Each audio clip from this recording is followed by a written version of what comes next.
the economy, gas prices, healthcare costs, and voting rights. All of this is happening in the first 6 months of the year here in the Commonwealth. What is the impact on you, and how will it affect the rest of the year? It's Stay the Water. I'm your host, Eric LaVille, and you're joining us for our Community Impact Series as we discover and discuss summer in the Commonwealth. Thank you again for joining us, as you always do, as we broadcast from the campus of the Norfolk State University, home of the Spartan Nation, from none other than WNSB, Hot 91, the soul of VA. Well, the summer is almost over. We're into the first Sunday of the 8th month. Can you believe it's August already? They say that the fall hits around this time period, but we're not going to give up. We still got Labor Day. So continue to enjoy your time with family. For those of you who are still out of school, continue to enjoy your time. And for those of you who are getting ready to come to college, come for the first time, and those that are returning, welcome back, and may this year be the best ever for you. What we've been doing this summer is our Community Impact Series, where we peel back and talk with individuals and look at things that are happening in our Commonwealth, in our community, in our country, to see what impact is being made. Today, we're going to delve into a series of things that are happening in the Commonwealth and look at how it's going to impact us, not just now, but for the rest of the year. One thing that's being talked about all the time is the economy. And from that raging Cajun, James Carville, he said, "It's the economy, stupid." That famous phrase that believes, it pretty much dictates success in any campaign, but also it is a major topic that dictates every single day of our families, individuals, companies. It's all about the economy. And one thing about the economy is that, recently there's been a lot of unaffordability. Gas prices are high. Food is high. Jobs are being cut. And we're not talking about, jobs where you can fill out an application and get hired on the spot. We're talking six-figure jobs, career jobs, and forcing a lot of people to make a lot of hard decisions. Well, the governor, she actually ran on affordability, and the General Assembly themselves actually passed a lot of legislation around affordability. According to the Virginia Mercury, the governor is still defending her record as the economic concerns still persist. Again, a lot of people are feeling the crunch. A lot of people are feeling the bite at that, and I'm going to talk about gas in a minute and just how impactful increased gas prices are on us. But according to Virginia Mercury, the governor touted her new affordability measure, education spending, and data center tax while confronting weak poll numbers and some legal challenges.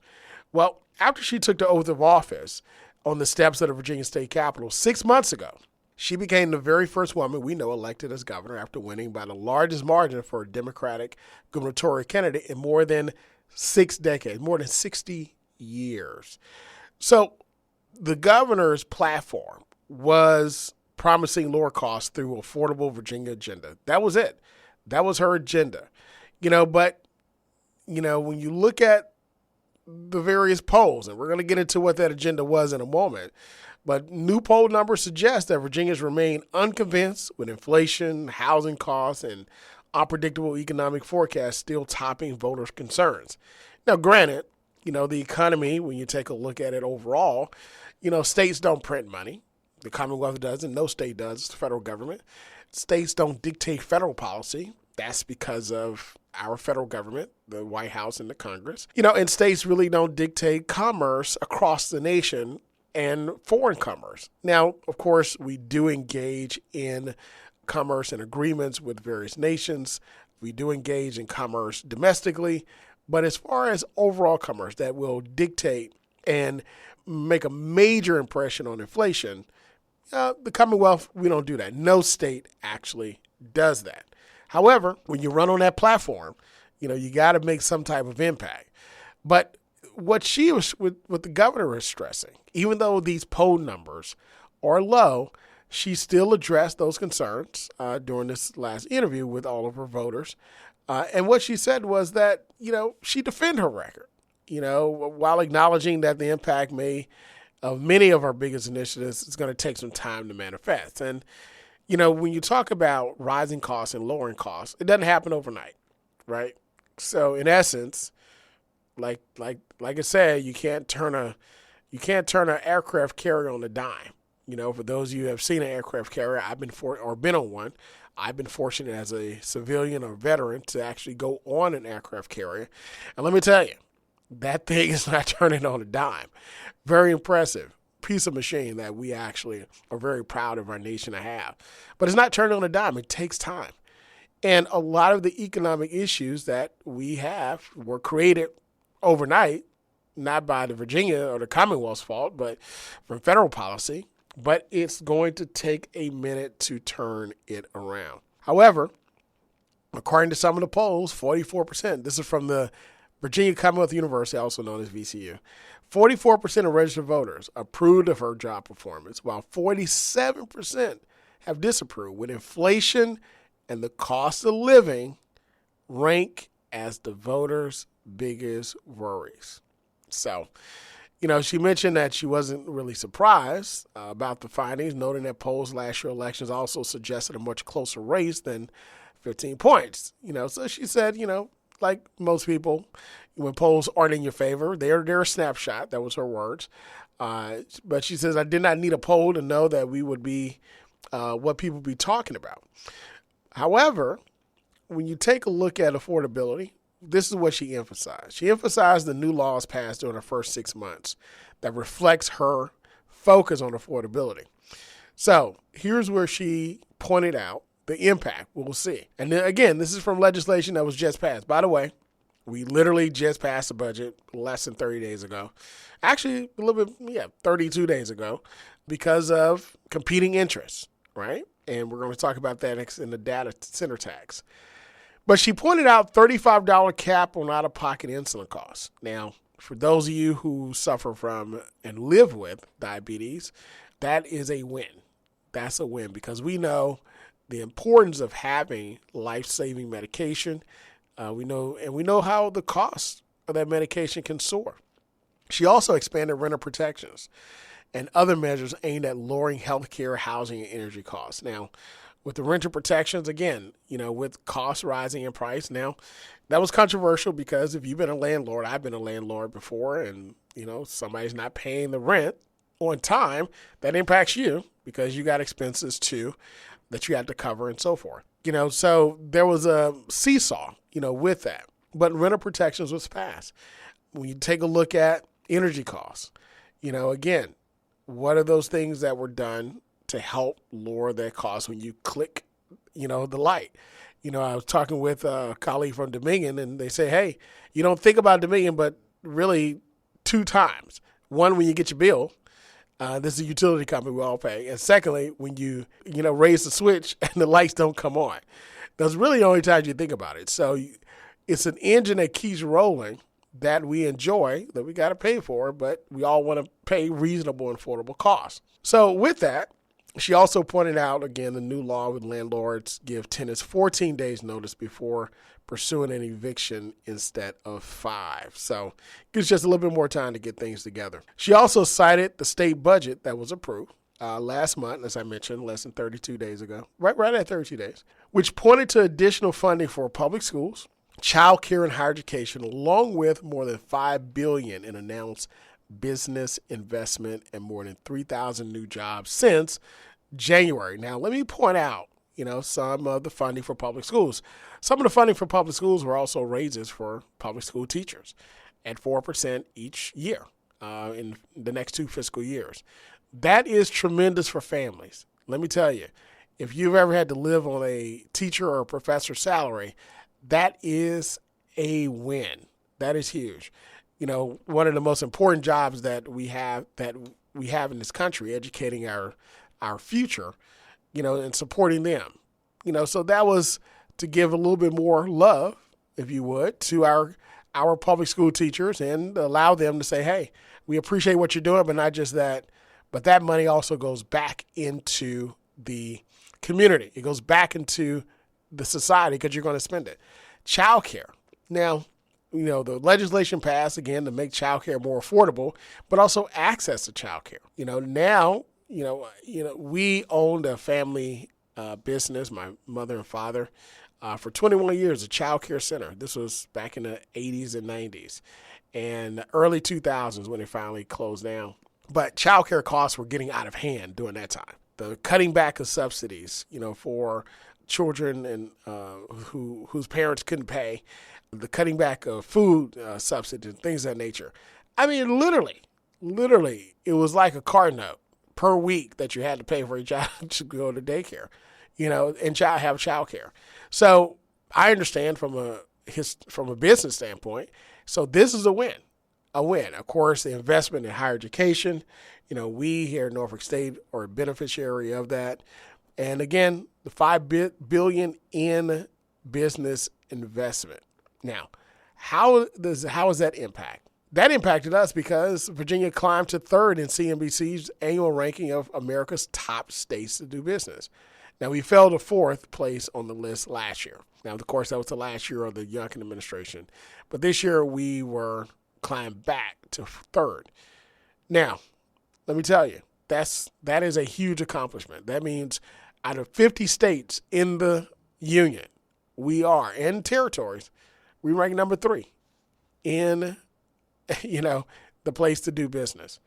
Absolute win for the Commonwealth, which again brings jobs, brings tax revenue, and the like. And then finally, we take a look at the budget. It created a new energy consumption tax, which helps to the cost of energy for individuals. In other words, $600 million annually would generate from that. It caps that per year. And it's, again, with 81% of respondents from the VCU poll saying that they supported the additional fees on data centers to help, once again, offset demands on the electric grid. So she's saying that the next step is making sure Virginians see how these policies affect everyday lives. So she's still locked in. She's still locked into her agenda of affordability. And once again, it's going to take a minute to turn the dime, but we're going to start to see it every single day, every single week to help us become more affordable. Now, let's talk about gas prices. Now, I don't know about you, but, I fill up at least once a week, minimum once a week, because of where I drive and the like, primarily for work. And for many of people that go to work every day and for the weekend and do your chores and your honeydews and run errands, you fill up as well.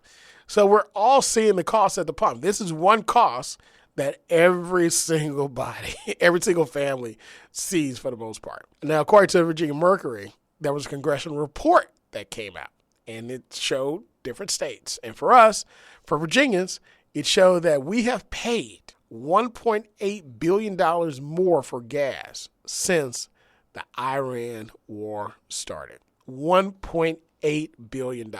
Now, once again, we do not dictate federal policy. We do not dictate when we go to war or when we don't go to war.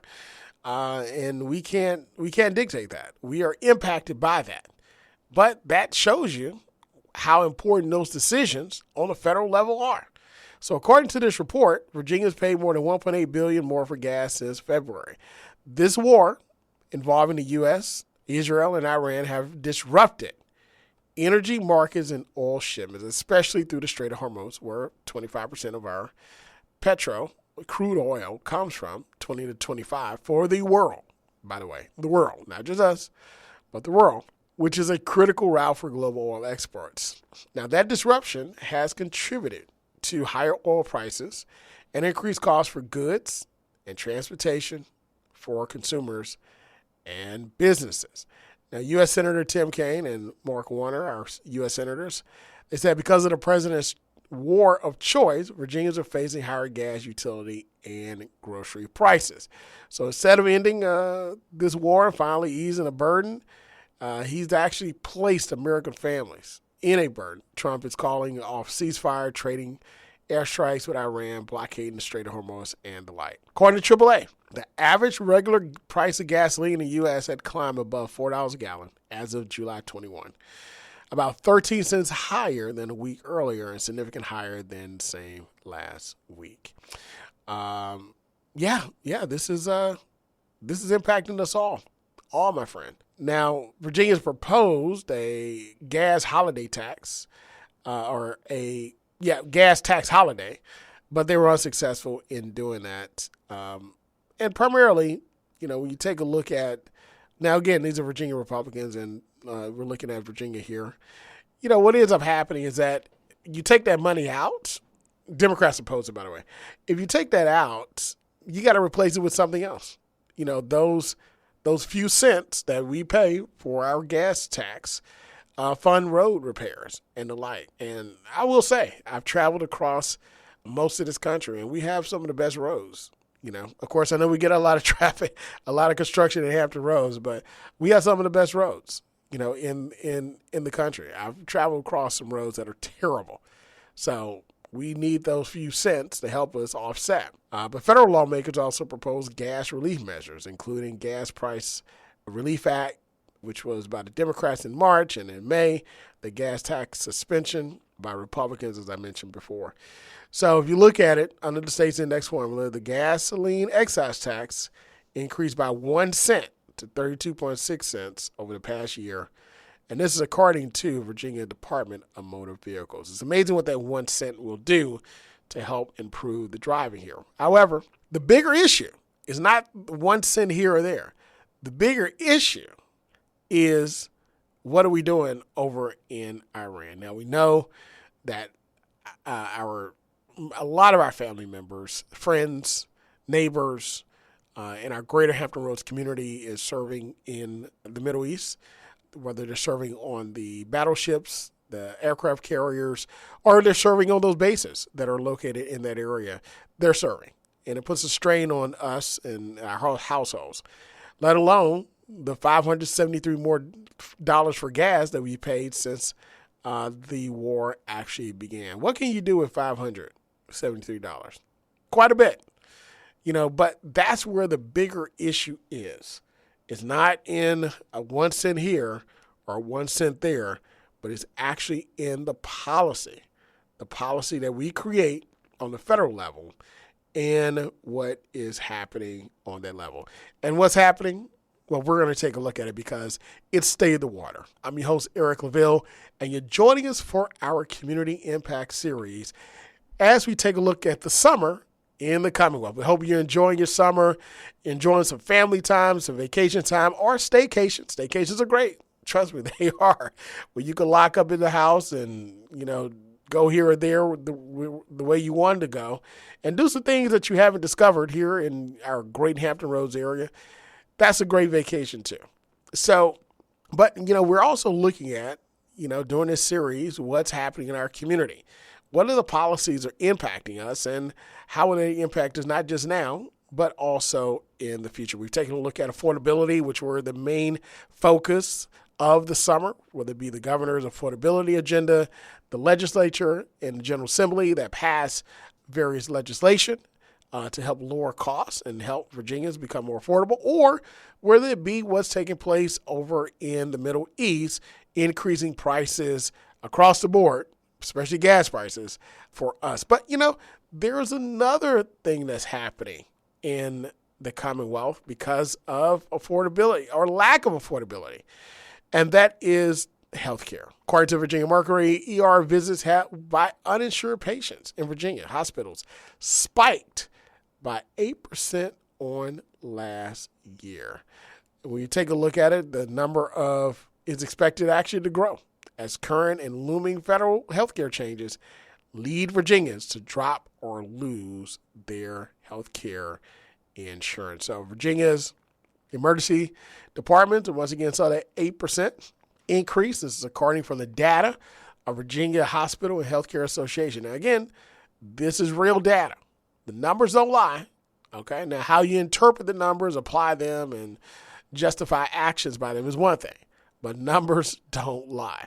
Now, these individuals are labeled as quote unquote self-pay by the ER classification.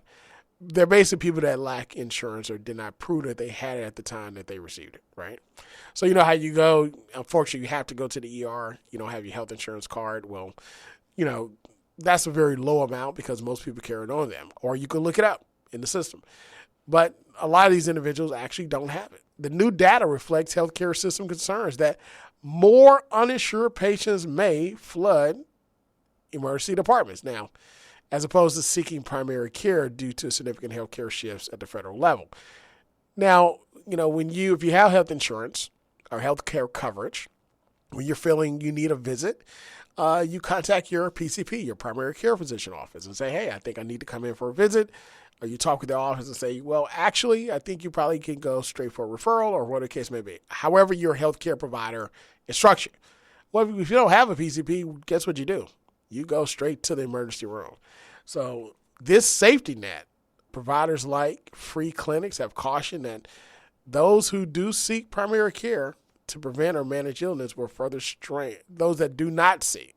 They will further strain clinics already tight operating margins. So here's what we're doing in the state of Virginia, the Commonwealth. State lawmakers, they've earmarked funding to boost free clinics and federally qualified healthcare centers, as well as create a state-level healthcare subsidy to offset losses to, guess what?